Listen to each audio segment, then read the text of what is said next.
Door de onlusten in Puno was het onduidelijk of we het Titicacameer zouden zien. Gelukkig viel het allemaal best mee en konden we onze reis veilig verder zetten.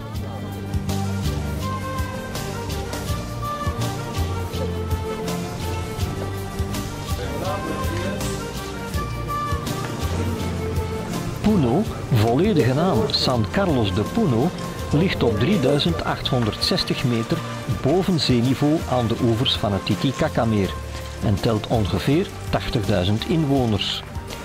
Puno heeft een haven van waaruit men naar de Uros-Riet-eilanden kan varen en naar het eiland Taquile, net buiten de baai van Puno.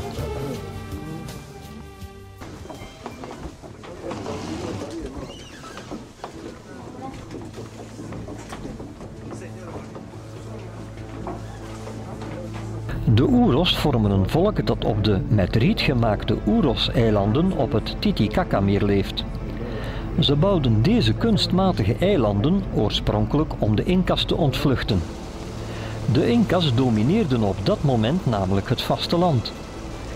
Vandaag leven er ongeveer nog 3000 nakomelingen van de Uros, hoewel slechts een 100-tal van hen nog steeds op de eilanden leven en deze onderhouden.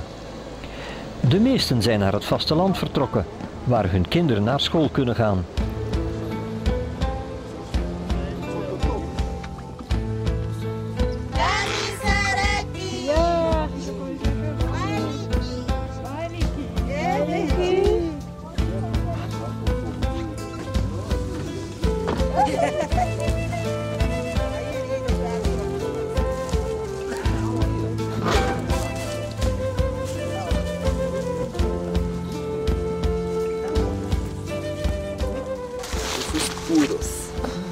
But each island got a name.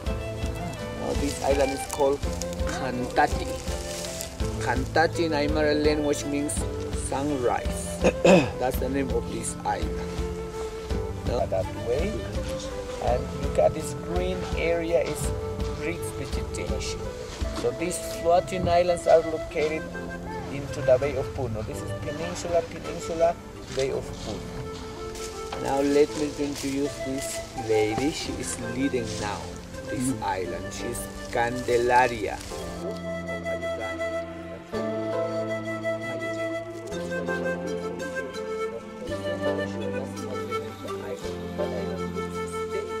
Deze eilanden, ook wel Islas Flotantes genoemd, worden gemaakt van de rijkelijk groeiende biezen.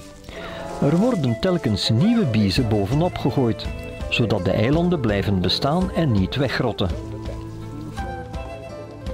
De Uros handelden met de Aymara op het vasteland. Op de grote Uros-eilanden zijn ongeveer 10 families gehuisvest, terwijl de kleinere eilandjes, ongeveer 30 meter breed, slechts aan 2 of 3 families plaats bieden. De plaatselijke bewoners vissen, jagen op vogels en laten hun vee op de eilandjes grazen. Er wordt gekookt met vuurtjes geplaatst op hoopjes stenen.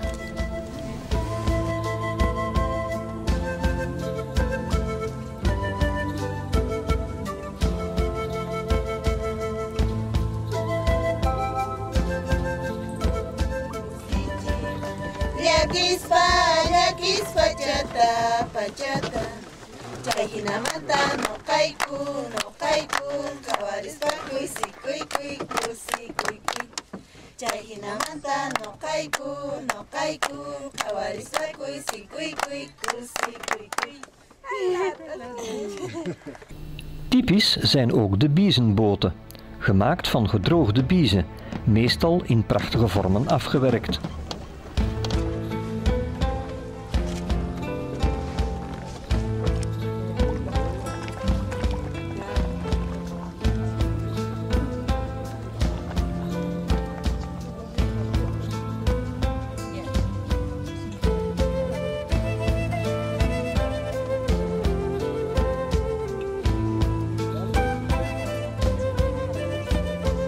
Het Titicacameer is het grootste meer van Zuid-Amerika, met een oppervlakte van 8.340 vierkante kilometer. Het ligt in de Andes tussen Peru en Bolivia op 3.812 meter boven de zeespiegel en is het hoogst commercieel bevaarbare meer ter wereld. Het diepste punt meet 280 meter. En in het meer liggen 41 eilanden. Sommige hiervan zijn dicht bevolkt. Het bekendste eiland is Taquile. 2/3 van het meer behoort tot Peru en 1/3 tot Bolivia. Of, zoals ze in Peru zeggen, Titi behoort bij ons, Caca bij Bolivia. De overtocht van Puno naar het zeer bezienswaardige eiland Taquile duurt 3 uur. Het 6 kilometer lange eiland is vanwege oprijzende heuvels al van veraf te zien.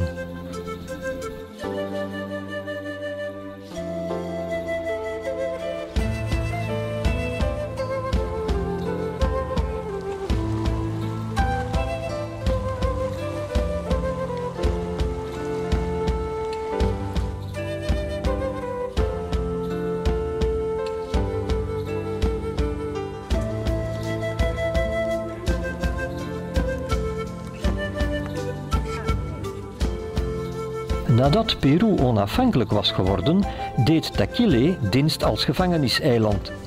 Stap voor stap kregen de Taquile-Indianen het land van hun voorvaderen weer in eigendom. En sinds 1970 hebben ze een eigen toeristenbureau. Dat probeert te voorkomen dat oude tradities verloren gaan. Taquile heeft een bevolking van ongeveer 1700 inwoners. Het hoofddorp van het eiland ligt op 3950 meter. De bewoners van het eiland spreken Quechua. Taquile is helemaal gericht op het verwerken van wol. Op straat zie je veel mannen lopen te breien, terwijl de vrouwen aan het weven zijn. De kleuren van de ontwerpen geven ook informatie over de drager. Bepaalde kleuren staan voor burgerlijke status of maatschappelijke positie. Bepaalde kledingstukken worden alleen op feestdagen gedragen. Ongetrouwde mannen dragen een gebreide muts met bovenaan een wit kwastje.